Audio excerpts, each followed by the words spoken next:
Assalamu alaikum, урматтуу туугандар, урматтуу мусулмандар, урматтуу кыргыздар. Ислам дининде айтылат. Ата бабасы кандай болсо, балдары да ошондой болот дейт да. Бул деген эгер ата бабасы мисалы аябай атактуу, даңктуу, имандуу, молдо, ушундай жакшы кишилер болсо, балдары да ошондой успешный, очор бачар, майталканда жашашат, жакшы имандуу болот, түз жолдо жүрүшөт, балдары да ошондой жакшы болот да.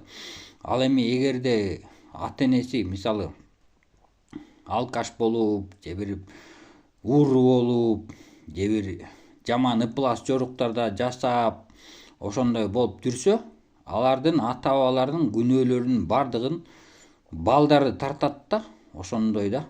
Ислам дининде ошондой жазылган да. Ошон үчүн дейт, молдолор деле айтып атат. Күнөө кылбагыла дейт. Күнөө кылбагыла, түз жүргүлө, түз жолдо жүргүлө. Болбосо силердин күнөөлөрүңөрдүн бардыгын дийин укум тукумуңар тартып калат дейт да. Ошондой да. Бул күнөө деген эч жака жоголбойт экен да. Ошо күнөөлөрдү кайра жууш керек экен.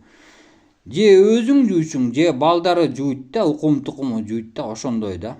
Зина, аракештик, же бир калп айтуу, жала жабуу, уурдоо, ошонун бардыгы күнөө болуп эсептелет да. Ошондой да, урматтуу бир туугандар. Ал силер ишенесиңерби, ишенбейсиңерби, баары бир күнөө сооптор жазыла берет да. Бул Аллах субхана таала бүт өзүдөн карап турат, бардыгын эсептеп турат, көрүп турат, карап турат. Ал ислам дини чындыкта бул дүйнөнү Аллах субхана таала жаратып ушундай бизди сыноого жибергени чындыкта. Ошондуктан урматтуу адамдар, этият болгула, урматтуу мусулмандар, бардыгыңарга иман хидayet каалайм, жакшылык каалайм. Ассаламу алейкум.